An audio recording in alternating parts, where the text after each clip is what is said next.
Welcome back to First Take. The Bills opened the preseason Saturday with a 29-14 win over the Panthers in their new stadium. Josh Allen played 2 series, going 6 of 8 for 111 yards and a touchdown while leading 2 scoring drives, including a 9-yard TD pass to Keon Coleman. He also quickly built chemistry with the new teammate, that would be DJ Moore, who caught 3 passes for 61 yards. Now, the Bills have 10-1 odds to win the Super Bowl this year, tied with the Ravens for the second shortest odds behind the Rams. Buffalo has 10-1 or shorter preseason Super Bowl odds in 4 of the last 5 seasons, and obviously we know they have yet to reach it. What happens if yet again Josh Allen does not win, or I'll take it a step further, doesn't reach the Super Bowl this year? Myron. Well, I think he's still a top-tier quarterback no matter what happens. I think we just have more of a conversation about whether or not his window is closing. It doesn't get easier to me than this to get to the Super Bowl. Mahomes coming off the injury. You got a couple of young quarterbacks in Denver and New England that you have to go through. Lamar Jackson hasn't been at his best self in the last couple of years. So I think this could be the opportunity. If he misses it, I think a lot of people wonder if he's ever going to get one. But he's still a top-tier quarterback, and I don't think he's going to make a trade request or anything. He just might be on his way to being the next Dan Marino of this generation. Oh, that makes me sad. Go ahead. And nothing's going to happen. Like another year of disappointment, another year of us questioning the why. Do they score 40 and lose 41-40? Do they score 10 and lose 13-10? Then that would be a little bit different conversation. Obviously, Josh against the Denver Broncos last year didn't have his best game. Nothing's going to change. You know, Lamar and Josh are in the same camp. I don't know if Joe's in that very same category, but we've watched both of these players be unbelievable. They have 3 MVPs between them, and for some reason are the group that just hasn't gotten there, certainly not won it. And so I don't think that if Josh Allen and the Bills don't make the Super Bowl, we're going to get these sweeping changes, or we're going to look at Josh in a different light in the same way that I would have that. Josh and Lamar are literally in lockstep with each other of who can get there first, who can win it been first. There.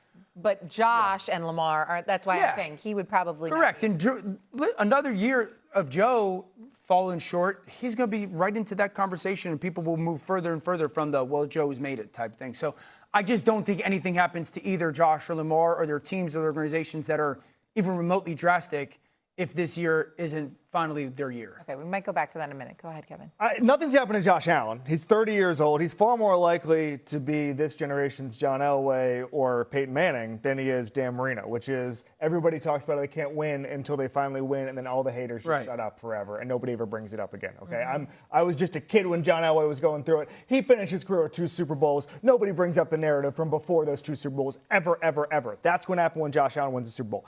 But when you say nothing is going to happen, I look at this roster. So they just fired their coach. If the DJ Moore deal doesn't pan out, and he's not the guy I expect him to be, I think there's going to be a lot of success. He can beat man coverage. When I talked to both Brandon Beane and Joe Brady in Buffalo a couple weeks ago, they're talking about the dynamic plays he can make. So that means explosives. That means down the field against man coverage. I think there's a lot of possibilities there. Sure. But if this team falls short, they're going to look at this roster, and they might evaluate the GM position, because he does not have the advantages from a roster standpoint that other teams have. There is not a number 2, number 3 type of superstar on this team that some of the other contenders have. That's my concern about it. So if they fall short, what? Who is it? How come I view this Buffalo roster so differently than everybody else? Okay. What other Who's the second superstar on the team? Superstar? Sure. I mean, James Cook, Dalton Kincaid.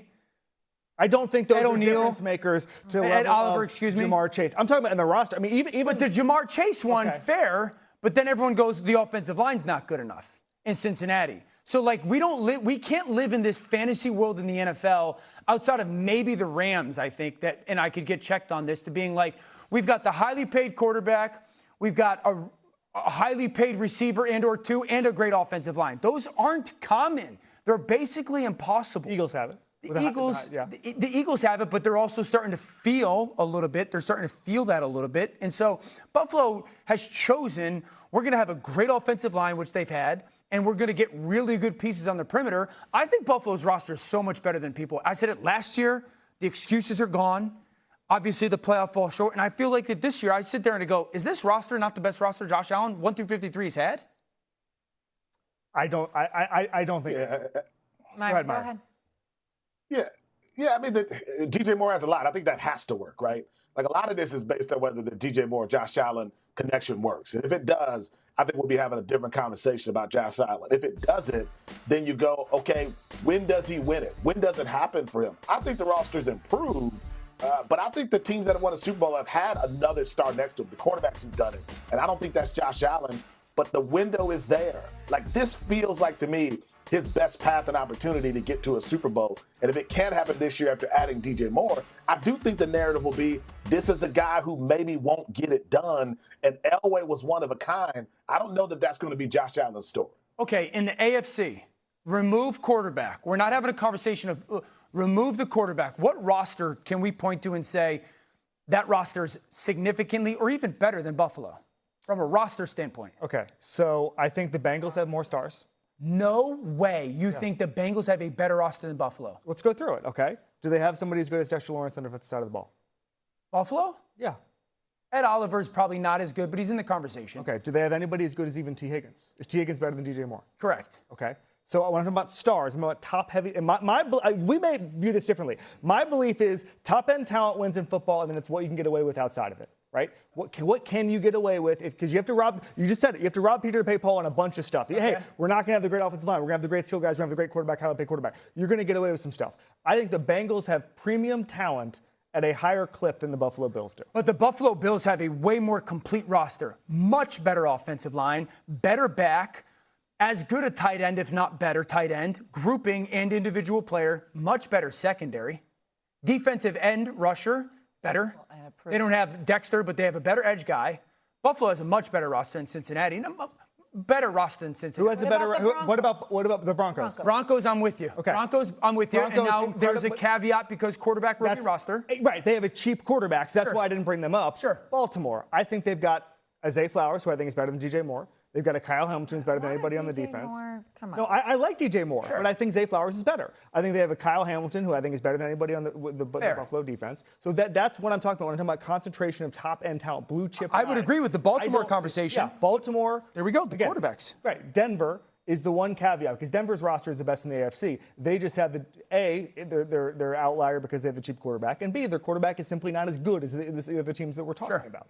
So that's where we're at right now. You look at a team like the Chargers, for instance. They don't have the skill guys, but they do. Shay's getting all upset. Houston? Houston, exactly. Cheap quarterback? Will Anderson, yes, cheap quarterback, and a quarterback kind of in the Bo Nix zone. I think Bo Nix played better than C.J. Stroud did last year, but cheap quarterback and a worse quarterback than the teams we're talking about. So there are deeper, better rosters all over the AFC, in my opinion, and Josh Allen does not get the same advantages that the other quarterbacks do. He doesn't. Myron? To Kevin's point, I think the word that he's describing is playmakers. And those are the guys who wins championships. And I don't think Josh Allen has as many as Cincinnati does. Like when we talk about Josh Allen in the playoffs, what we say is Josh Allen has to do it. We rarely say Josh Allen and someone else is going to get the job done. When you look at a Cincinnati and say, okay, T. Higgins, Jamar Chase, there are other guys who can step up and make big plays. And with Buffalo, it still feels like, until I know more about the DJ Moore connection, that it's going to fall on Josh Allen's shoulders. So of the teams we're describing in the AFC, I just think Josh Allen is shouldering the greatest burden in terms of teams that can get to the Super Bowl. I would totally disagree with that. And I am the biggest champion of Josh. Yeah. But I would disagree that Buffalo's going in hands tied behind their back in comparison to a Baltimore or a Chargers. Broncos, yes, loaded roster. But I'm not sitting there saying we got to stop making excuses for Josh Allen like people do. But this is an offensive line that is one of the 3 best in football. This is a tight end grouping that is one of the 5 best in football.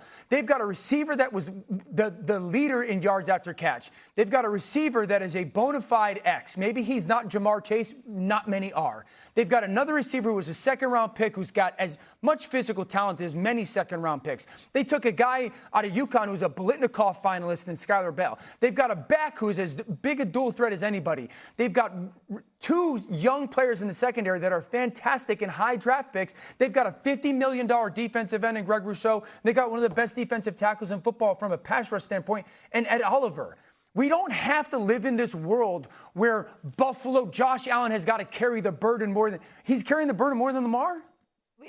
But But to make the plays, he has to save the day. He's the one that's going to have. But that's not real.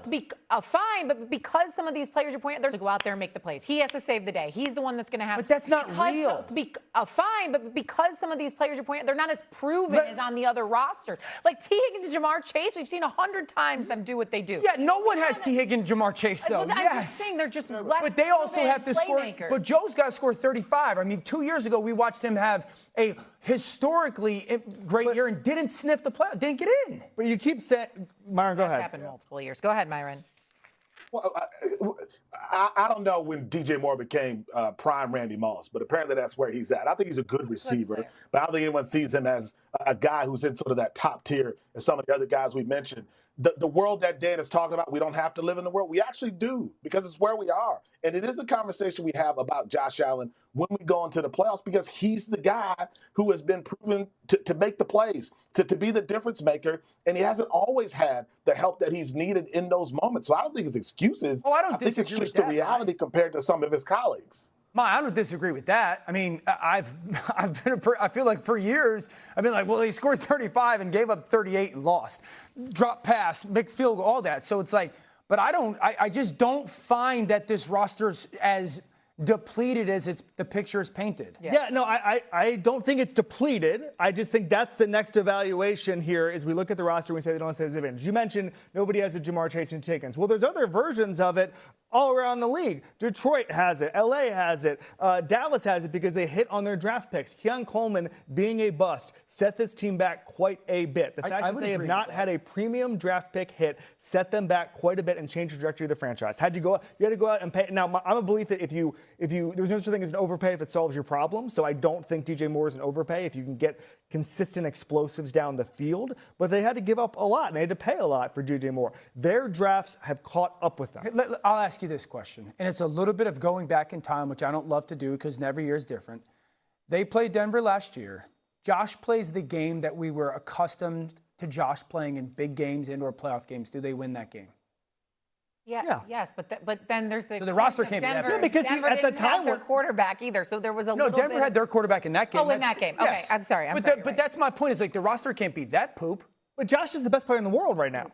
I agree, but that's my point is like if Josh takes this team and plays the way that he has for the greater majority of 5 years now, this team is not like, this is LeBron dragging people to the finals. It's not that. Like, I don't understand how people look at this roster and be like, this is a good football team. Like, this is a good, talented football team. Let me answer this question very bluntly. What happens if they don't win the Super Bowl this year? We're going to feel bad. I feel bad every year. Like last year in the divisional round, they lost in overtime. It was Josh Allen's third overtime loss in the playoffs. Like, my heart broke for him. It didn't matter who they were playing. And I feel like the answer is I'm going to feel bad. I don't know if anything's going to happen with Josh Allen, but I'm going to sit here and be like, man, I don't know what's happening or if they're cursed, but I'm going to feel Who's the better awful. roster, Kansas City or Buffalo? Oh, Buffalo. Would you say Buffalo? Take the quarterbacks out of it. Take the core. All right. Right, yes. Let's go, but are we doing superstars or 1 through 46 on active roster? It's a team game, Kev. No, I know. Okay, is anybody on the Buffalo defense as good as Chris Jones? No, but that's one human. But I'm talking about blue. We look at the game differently. I look at the blue chippers and say, what do you have? He's looking at the superstars. So cool. The playmakers. And then get away with the rest. So you think Kansas City's a better roster than Buffalo? I think it's closer than I think it's close. Okay, let's get to a quick